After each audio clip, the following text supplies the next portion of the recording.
thank you for being with us today. Thanks for having me. Wanted to talk to you a little bit about your new book that's coming out in November, Spam Nation. Yeah. Could you tell me in just a couple sentences what it's about? Sure, it's about organized cybercrime and looking deeper into the networks that support that, the individuals that run those networks, and how it impacts you and I and the rest of the world. Now in the title you say cybercrime is a global epidemic. Do you think, are we losing the war on cybercrime? It's best thought of as, a series of battles, because that's really what it is. You'll never win the war. Yeah. Everybody has a role to play, or they're part of the solution or they're part of the problem, kind of thing. Yeah. Cybercrime start with just really simple mistakes.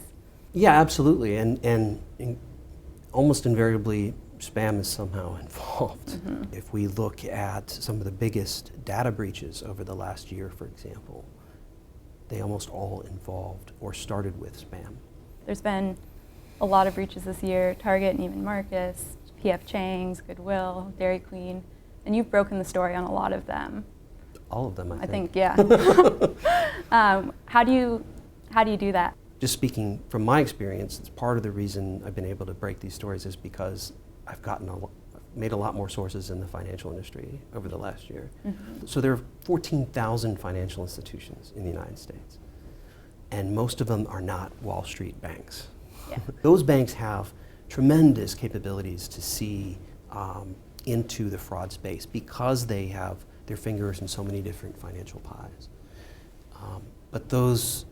And while those banks may actually have most of the assets, there are a lot of really smaller banks that don't have that visibility, and they're hungry for it because they face the same problems, and actually the fraud ends up costing them a lot more because they don't have the systems in place to detect it before it gets out of control. Mm-hmm. So they're really looking for all the help they can get, and they're happy to share information about what they're seeing in terms of fraud if they think they're going to get something in return.